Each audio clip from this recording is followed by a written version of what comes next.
Hello guys, this is Zahid Hussain. मैं अपने video वहीं से शुरू करता हूं जहां लास्ट वीडियो मैंने OLTC ट्रांसफार्मर पे बनाई थी।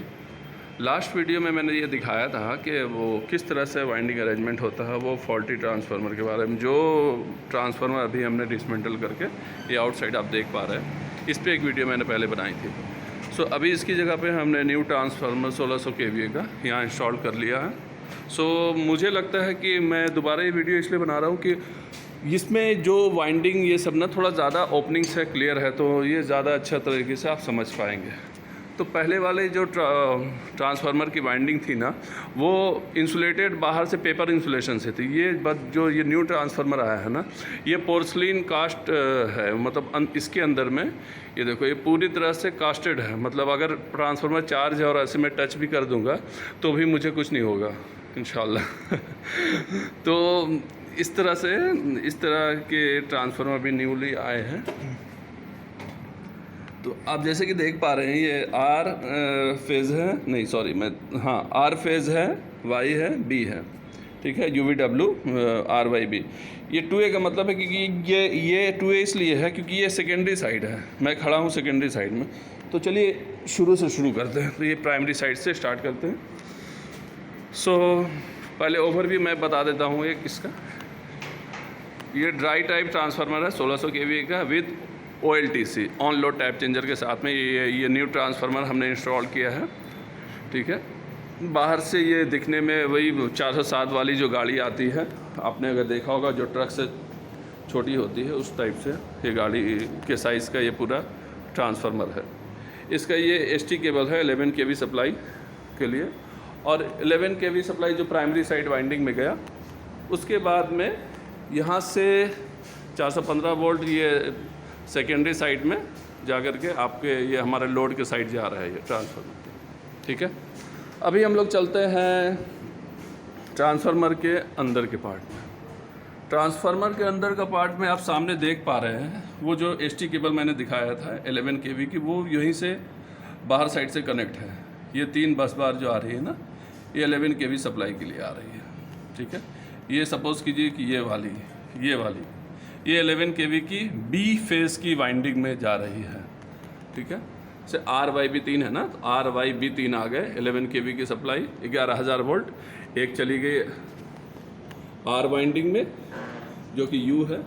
देखो U का मतलब R हो गया, U है, उसके बाजू में ये V है, मतलब RY, और वो लास्ट में B फेज़ की वाइंडिंग है। तो ये 11 kV सप्लाई आ गई।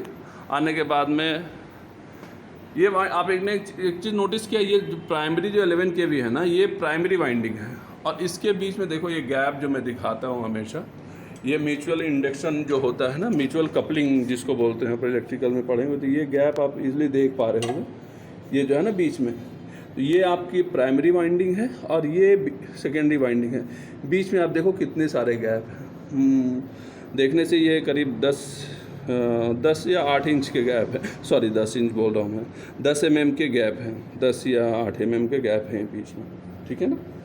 तो ये है प्राइमरी वाइंडिंग और ये है सेकेंडरी वाइंडिंग। प्राइमरी वाइंडिंग है, सेकेंडरी वाइंडिंग है। आई होप आपको समझ आ रहा होगा, ठीक है। अब इसका सेकेंड पार्ट में ये सेकेंडरी साइड है। प्राइमरी वाइंडिंग का देखो, ये टर्मिनल बाहर साइड अच्छा लगा हुआ है। 11 kV की 11,000 वोल्ट सप्लाई इस प्राइमरी वाइंडिंग में गई। उसके बाद में ये सेकेंडरी वाइंडिंग की सप्लाई यहाँ से निकल गई, 415 वोल्ट स्टेप डाउन ट्रांसफार्मर है ये, 415 वोल्ट होकर के यहाँ से चली गई। आई होप क्लियर हो रहा होगा ये इस वीडियो से आपको।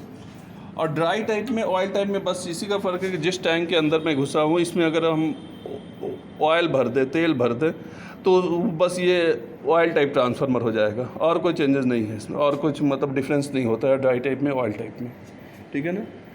तो और हाँ, एक और बात, ये टैप चेंजर के बारे में बात करना चाह रहा था मैं। टैप चेंजर देखो, OLTC on load tap changer. अब यहाँ पे ये प्राइमरी साइड में हमेशा ये इंटरव्यू में क्वेश्चन पूछते हैं कि ऑन लोड टैप चेंजर की जो टैपिंग्स होती है वो प्राइमरी साइड होती है या सेकेंडरी साइड होती है। तो आप जितना देखोगे ना, जितने चीज़ों को देखोगे, जितना आप उसके वीडियोस या आप फिजिकली देखोगे, तो आप ज़्यादा सीखोगे। ये सेकेंडरी अंदर के साइड है, हमको टैप चेंजर बाहर के साइड में लगा है, तो ये प्राइमरी साइड में लगा है, मीन्स इसमें 11 kV सप्लाई जा रही है OLTC के अंदर, वो ऑन लो टैप चेंजर का पार्ट है। ठीक है, आई होप आप पुराने जो वीडियो है ना उससे रिलेट करना, क्योंकि मेरे पास टाइम नहीं है थोड़ा इसको और ज़्यादा डिटेल में जानने का। और दूसरी बात, हाँ, टेम्परेचर सेंसर इसमें लगा हुआ है, जो वाइंडिंग टेम्परेचर WTI होता है ना, आई थिंक ये निकाल सकते हैं क्या, हाँ ये देखो, ये वाइंडिंग सेंसर है जो ये सेकेंडरी साइड में लगा। सेकेंडरी इसलिए क्योंकि लोड जो है ना वो सेकेंडरी से कनेक्ट रहेगा, तो सेकेंडरी वाइंडिंग ज़्यादा हीट करेगी, सेकेंडरी वाइंडिंग ज़्यादा हीट करेगी, इसलिए आप इसके बीच में ना गैप देख रहे होगे, तो इसलिए बीच बीच में ये वाइंडिंग टेम्परेचर के लिए थर्मोकपल लगाए गए हैं। ठीक है, अब इसका मैं कंट्रोलर दिखाऊंगा कि ये कंट्रोलर पे कहाँ जा रहा है। तो जैसे ये R फेज़ में लगे हुए हैं ना सेंसर, वैसे देखना आप Y में भी लगे हैं और B में भी लगे हैं। ये सारे के सेंसर की सप्लाई मीन्स कमांड जो है इस बॉक्स के होते हुए इधर आ जाती है कंट्रोलर पे। ये कंट्रोलर नहीं, अब इसमें पावर नहीं क्योंकि ट्रांसफार्मर चार्ज नहीं है, और इसका जो ऑक्सिलरी पावर है 220 वोल्ट जो आने हैं वो ट्रांसफार्मर के LT साइड से ही आने हैं।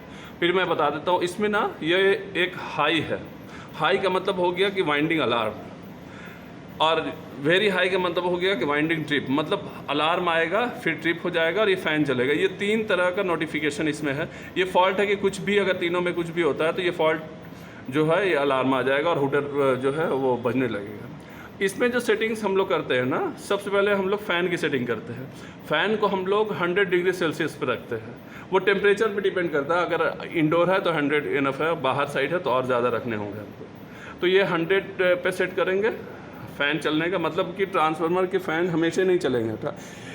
ट्रांसफार्मर फ़ैन इसलिए क्योंकि ट्रांसफार्मर में जब ऑयल टाइप होता है ना, तो ऑयल टाइप के अंदर में क्या होता है कि जो तेल होता है ना वो तेल कूलिंग का काम करता है, पर ये ड्राई टाइप है, इसमें तेल तो है नहीं, इसलिए इसमें फ़ैन लगाए जाते हैं कि अगर टेम्परेचर ट्रांसफार्मर ओवरलोडिंग की वजह से किसी वजह से हीट कर रहा है तो ये फ़ैन ऑन हो जाएंगे। और फ़ैन कंटिन्यूसली अगर चलेंगे तो फ़ैन ख़राब होंगे फ्रीक्वेंटली, इसलिए जहाँ पे रिक्वायर्ड है वहीं पे फ़ैन ऑन होंगे। तो जैसे ही ट्रांसफार्मर का टेम्परेचर 80 डिग्री 100 डिग्री, वो हमारे ऊपर हम कितना सेट करें, 80 डिग्री पहुँचता है, वैसे इसके फ़ैन जो है वाइंडिंग के नीचे साइड में फ़ैन लगे हुए हैं, जिससे वो मतलब जिस तरह से नीचे साइड से वो फ़ैन ऑन होते हैं और जो हॉट एयर है ना उसको ऊपर की तरफ फ्लो करा देते हैं। और ऊपर में जो है एक एग्जॉस्ट सिस्टम लगा हुआ है, और रूम में भी हमने एग्जॉस्ट लगा रखा है, जिससे जो गर्म हवा है ना रूम की वो सब आउट होती चली जाएगी।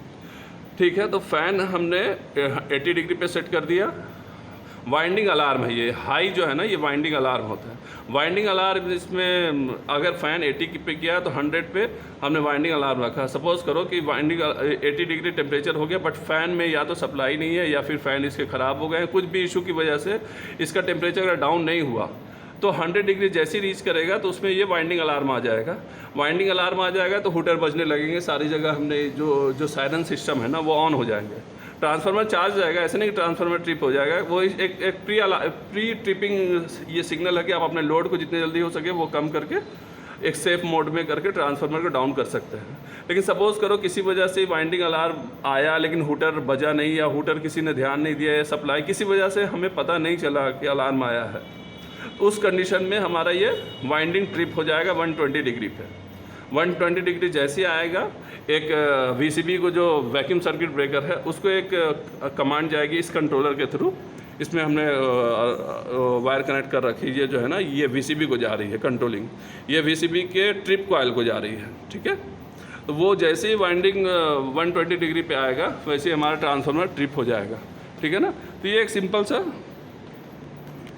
इसमें कंट्रोलर है। इसमें मेनली देखा जाए तो 3 प्रोटेक्शन, एक प्रोटेक्शन और है। सपोज़ करो कि ये डोर जो है बंद है और किसी ने गलती से ट्रांसफार्मर चार्ज है और उसमें कोशिश किया कि ये डोर को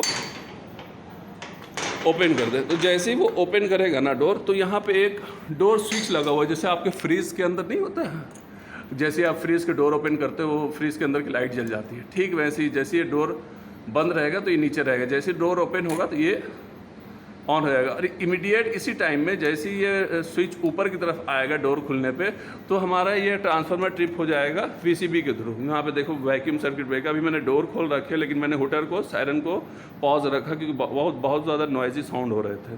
ठीक है ना, तो ये डोर ओपन है इसलिए वहाँ पर अलार्म ऑलरेडी आया हुआ है। ठीक है, तो आई थिंक आपको कुछ क्लियर हुआ होगा, एक कंप्लीट व्यू कुछ तो पता चला होगा पहले से। इससे पहले ना आप OLTC और ट्रांसफार्मर की इसका पहले वाला वीडियो मेरा ट्रांसफार्मर ड्राई टाइप ट्रांसफार्मर पे देखिए, उसके बाद आपको एक ओवरव्यू इससे मिल जाएगा। I hope dry type transformer आपका क्लियर हो जाए। और एक लास्ट बार मैं इसका नेम प्लेट दिखा देता हूँ। ये इसकी नेम प्लेट है, ठीक है। नेम प्लेट में आप देख रहे होंगे 1600 kVA का ट्रांसफार्मर है, 11,000 वोल्ट इसकी प्राइमरी साइड है, ठीक है।